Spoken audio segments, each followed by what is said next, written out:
Before I conclude, there's an issue that I wanted to address, and it's an issue I received tens of questions on, and it pertains to boycotting and whether it's haram or halal and other details pertaining to that. And I received questions from in Arabic and in English, so it's going on in the Arabic world and the Western world. And this was a hot issue 2 decades ago, and our beloved Sheikh, the Allama, the Imam, Shaykh Ahmad Al-Uqla, rahimahullah ta'ala, addressed this. And he asked me to type it and publish it, which I did on as-salafiyun.com back then. And it can probably be found, wallahu a'lam, somewhere on the internet today. He responded to some issues, for example, like the issue of invalid qiyas, of saying the Yahud during the Messenger sallallahu alaihi wasallam's time, who are under his control, are like the Yahud of today. He cleared that matter up. And in the beginning of the fatwa, he said, whoever says boycotting is not permissible is either ignorant or has ulterior motives. You hear statements like the Messenger sallallahu alaihi wasallam didn't boycott. It's not permissible. The rulers didn't allow it. If you allege that the Messenger sallallahu alaihi wasallam didn't boycott and it's up to the rulers, then be a real Salafi. Go to your rulers and ask them to do exactly what the Messenger sallallahu alaihi wasallam did. The Yahud of the Qibla are afraid to think about what the Messenger sallallahu alaihi wasallam did to the Yahud of his time. The Yahud during the Messenger sallallahu alaihi wasallam's time didn't do a milliounce of what the occupation Zionists are doing today. What they did was uncomparably much less than what the Zionists of today are doing. Yeah, go see how the Messenger sallallahu alaihi wasallam dealt with them. And since you're Salafi and you say the Messenger sallallahu alaihi wasallam didn't boycott, go ask your leaders to deal with the Yahud of today like the Messenger sallallahu alaihi wasallam dealt with them back then. Go read the history in Sirah of what happened to Bani Nadir, just because they attempted to kill the Messenger sallallahu alaihi wasallam, or what he did to Bani Qaynuqa, not because they massacred men and women and children over a 75-year span, not because they took towns off the face of the earth. I just give you a quick, small example. The town my father's from in Haifa. After my father left in 1948, there was approximately 2,000 people left there. They went to that town, massacred everybody there, and took that town off the face of the earth. It no longer exists. And there's countless of other examples like that. So Gaza is not something new. For the new generation we tell them, Gaza's not, that's been going on for 75 years. Go see what happened to Bani Qaynuqa. Not because they massacred or caused a genocide, because they violated a single woman. Or Bani Qurayza, when the Messenger sallallahu alaihi wasallam approved the blessed decision of Sa'd ibn Mu'adh, because they betrayed the Messenger sallallahu alaihi wasallam while he was occupied fighting Al-Ahzab. And then go see how he chased them out of Khaybar after that, and what he did to them, and what Umar radiallahu anh did after that. The Messenger sallallahu alaihi wasallam took their strongholds and wealth and evacuated them. He took their castles and orchards and fortresses and weapons and even their food. He made them surrender their wealth. Boycotting is what? Inflicting pressure on a targeted entity. It's a form of boycotting. That's the highest degree of boycotting. When he besieged Bani Nadir and other tribes, it was a form of economic pressure on them. When he burnt down and cut their palm trees, it's a form of economic pressure on them. When he destroyed their economic infrastructure, their source of food, that's a form of economic pressure. In Sahih Bukhari, Muslim, Ibn Umar radiallahu anhuma related, أن رسول الله صلى الله عليه وسلم حرق نخل بني النضير وقطع. The Messenger sallallahu alaihi wasallam cut down the palm trees of Bani Nadir and burnt it. Cut them down and he burnt it. And that's when the verse was revealed. ما قطعتم من لينة أو تركتموها قائمة على أصولها فبإذن الله وليخزي الفاسقين. Directed, the verse is directed to the believers. Whatever palm tree you cut down or you leave standing, it's by the will of Allah. وَلِيُخْزِيَ الْفَاسِقِينَ. Ibn al-Qayyim and Ibn Hazm and al-Nawawi and al-Sarakhsi and others said this is proof on the permissibility of cutting their trees. Their trees are what? Their source of income. Their source of food. That's economic pressure. Ibn Hazm said it's even permissible to burn their food, a form of economic pressure. Ibn al-Qayyim said if it weakens them and enrages them, then it's permissible. So the Messenger sallallahu alaihi wasallam, what we get out of this, the Messenger sallallahu alaihi wasallam used economic pressure in numerous ways to pressure his enemies. When he sent Sa'd ibn Abi Waqqas, aside from what I just mentioned, when he sent Sa'd ibn Abi Waqqas, he sent Sa'd to get a caravan of Quraysh in Sariyat al-Kharrar. Sariyat al-Kharrar was an attempt to get a caravan of Quraysh. It's called Sariyat al-Kharrar or Sariyat Sa'd ibn Abi Waqqas. And he did the same exact thing in Ghazwat Buwat. And the same exact thing in Ghazwat Badr that everybody knows its details. Each one of those was an attempt to take a caravan of the enemy. Why? To pressure them financially.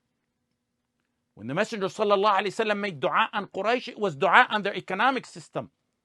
Allahumma inni alayhim bisab'in kasab'i Yusuf. Oh Allah, help me against them by inflicting upon them 7 years of famine like the 7 years of Yusuf. After that dua, they were stricken with a year of drought that destroyed everything. They suffered severe fatigue and hunger, and they began to eat dead animals. That's the same as the dua of Musa alayhi salam. When Musa alayhi salam wanted to make dua on Fir'aun, he made dua on their economic system. ربنا إنك آتيت فرعون وملأه زينة وأموالا في الحياة الدنيا ربنا ليضلوا عن سبيلك ربنا اطمس على أموالهم ربنا اطمس على أموالهم. Dua on their wealth. Mufassirin said that after this dua, the harvest turned into rocks. Food and water are not allowed into Gaza. There's an ongoing genocide, openly, in front of the globe. The borders are shut and protected. No one can help. And they're not shut by the Zionists alone, but more so by their Arab agents. No one but Allah subhanahu wa ta'ala is helping. And that's not said in weakness. It's rather said in strength. Because Allah subhanahu wa ta'ala is the most sufficient. With all that going on, some innocent Muslims figure out a simple, convenient, easy, legal way for those who are afraid to pressure the enemy financially. And then you see the Jews of the Qibla begin to bark. It's haram, the rulers. Haram, and the rulers have to give permission. If your Murji'ah reject belly can't do without a Big Mac from a company that offers free meals to the Israeli military that's killing our children, then at least keep your mouth shut and don't stand in the way of the Ummah that's trying to show the simplest, most basic method of compassion towards their children and brothers. The Messenger sallallahu alaihi wasallam said in Sunan Abu Dawud, "Jahidul mushrikina bi amwalikum." Fight the mushrikeen with your wealth. This is one of the forms of that. When the intention of boycotting is to express your bara'ah from the kuffar. When your intention is to weaken their economic system that's bringing a genocide on Muslims, when your intention is to pressure them and their allies, when your intention is to show the enemies in the world that there's Muslims standing behind their brothers and sisters and children who are writing their names on their wrists and arms to be identified when they die, when that's your intention, then yes, insha'Allah, you will get reward. Aside from the battles that were aimed at the wealth of the enemies of the Messenger sallallahu alaihi wasallam, aside from those battles that were aimed at inflicting economic pressure on them, boycotting is established in the clearest way in Hadith Thumama. And pay attention to this. If you get nothing but this hadith out of this, that's all you need. Thumama was a prisoner that the Muslims took, and the Muslims tied him to one of the pillars. And the Messenger sallallahu alaihi wasallam would go visit him. Say, what do you have to say, Thumama? And Thumama would respond eloquently, and the story is long. The Messenger sallallahu alaihi wasallam decided to release Thumama after some days. He said, release Thumama. And when the Messenger sallallahu alaihi wasallam released him, he was still a disbeliever. Thumama went a short distance, he performed ghusl, then he came back to the Messenger sallallahu alaihi wasallam's masjid and he said, Ashhadu an la ilaha illallah wa ashhadu anna Muhammadan Rasulullah. He embraced Islam. And he told the Messenger sallallahu alaihi wasallam, there was no face on this earth more hated to me than your face, sallallahu alaihi wasallam. Now your face is the most beloved face to me. Wallahi, there was no religion more hated to me than your religion. Now your religion is the most beloved religion to me. Wallahi, there was no town more hated to me than your town. And now it's the most beloved town to me. Thumama decides to go perform Umrah. The Messenger sallallahu alaihi wasallam is in Medina. Quraysh was still the leaders of Mecca. And here's the point of the story. He's from Al-Yamama. Al-Yamama supplies wheat to Mecca. They supply Quraysh with their essential food. He's the leader of Al-Yamama. He knows how they've been persecuting the Messenger sallallahu alaihi wasallam. Now his wala is to Allah subhanahu wa ta'ala and the Messenger sallallahu alaihi wasallam. He feels he needs to do something about this. And he does, within days of his Islam, what masses couldn't do throughout their lifetime. Radiyallahu an. When Quraysh saw him performing Umrah, they said, Sabawta, you change your religion. He said, La, ولكن أسلمت مع محمد رسول الله صلى الله عليه وسلم. ولا والله لا يأتيكم من اليمامة حبة حنطة حتى يأذن فيها النبي صلى الله عليه وسلم. By Allah, wallah, you're not going to get a single grain of wheat from Yamama until the Messenger sallallahu alayhi wasallam allows it. I'm cutting off the supplies. ولا والله لا يأتيكم من اليمامة حبة حنطة حتى يأذن فيها النبي صلى الله عليه وسلم.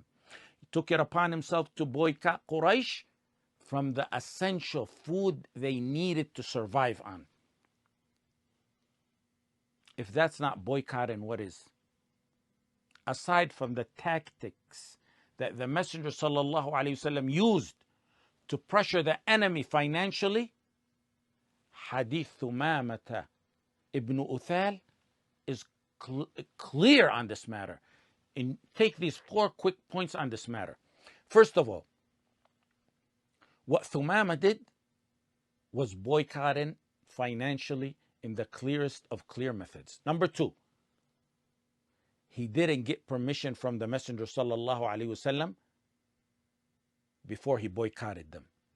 Number 3, when the Messenger sallallahu alaihi wasallam finally intervened after the boycott brought Quraysh on their knees begging the Messenger sallallahu alaihi wasallam, The Messenger sallallahu alaihi wasallam never told Thumama, why did you boycott them?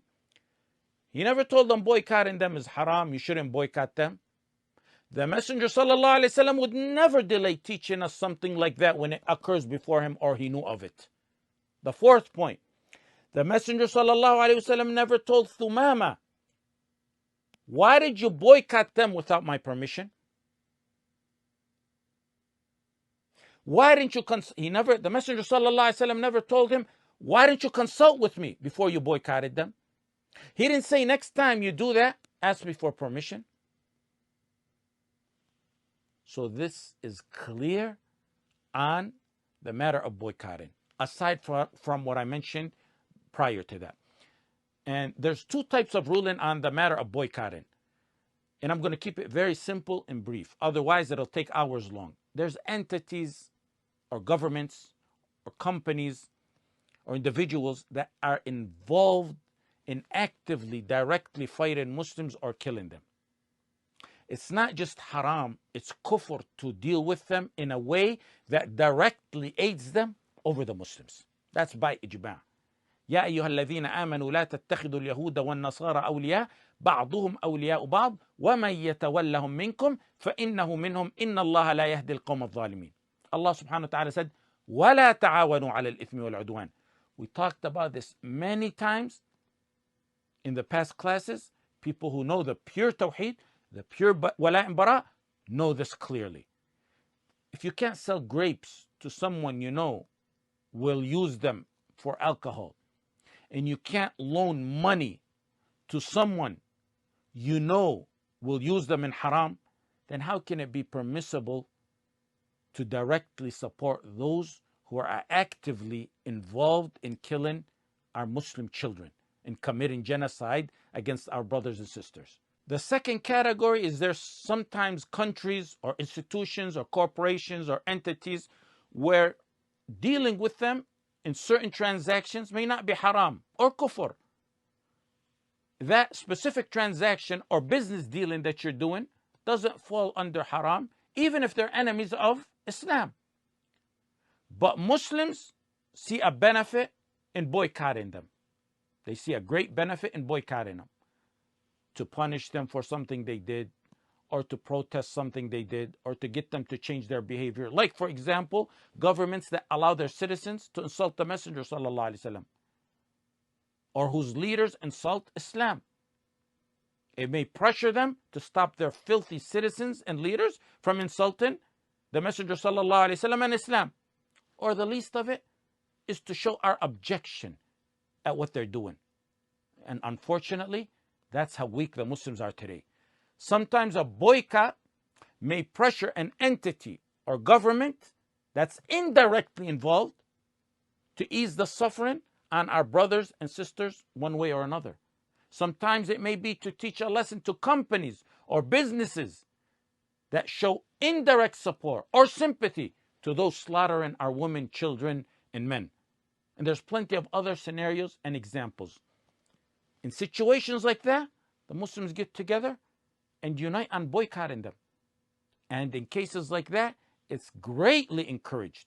وَتَعَاوَنُوا عَلَى الْبِرِّ وَالتَّقْوَى. And for those who say it doesn't work, they don't know the reality of the matter.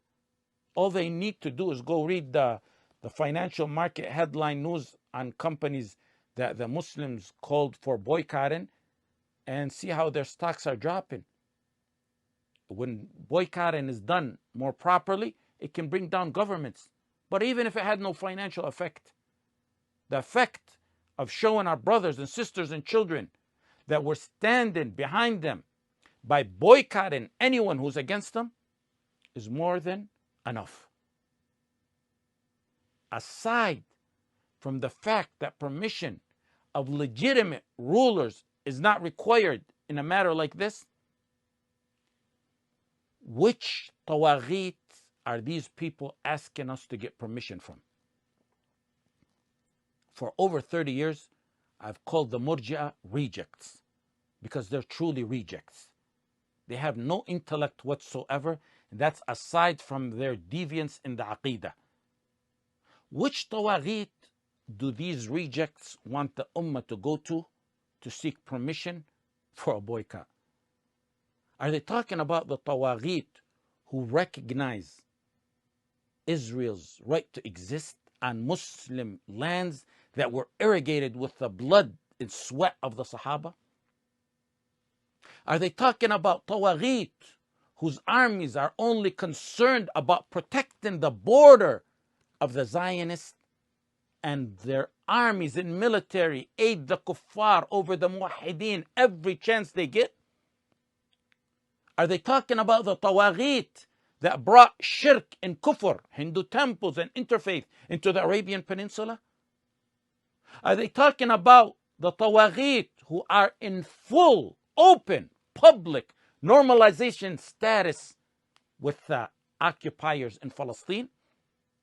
Are they talking about the Tawaghit who were romancing publicly with normalization with the Zionists just before October 7 destroyed their hopes, or let's say delayed it, because they're going to go back at it? Tawaghit who are watching our kids and women and men being killed by the hundreds, a genocide is being committed, while they're entertaining a prostitute singer in the lands of Tawheed. Boycotting the products of the enemies is greatly encouraged, but rest assured, it's not the solution, nor is it enough. The solution will come on the hands, the ultimate solution will come on the hands of those pure muwahideen who studied Surah Al-Tawbah and Surah Al-Anfal. The ultimate solution will come in those who learn from the lessons and actions of the Messenger sallallahu alayhi wasallam, Bani Qaynuqa and Bani Qurayza and Bani Nadir and Khaybar. The true solution can only come on the hands of the pure muwahideen. They ask, when is it? وَيَقُولُونَ مَتَاهُ قُلْ عَسَىٰ أَن يَكُونَ قَرِيبًا. اللهم لعن كفرة أهل الكتاب الذين يصدون عن سبيلك ويكذبون رسلك ويقاتلون أولياءك. اللهم خالف بين كلمتهم وزلزل أقدامهم وأنزل بهم بأسك الذي لا ترده عن القوم المجرمين. I ask Allah subhanahu wa ta'ala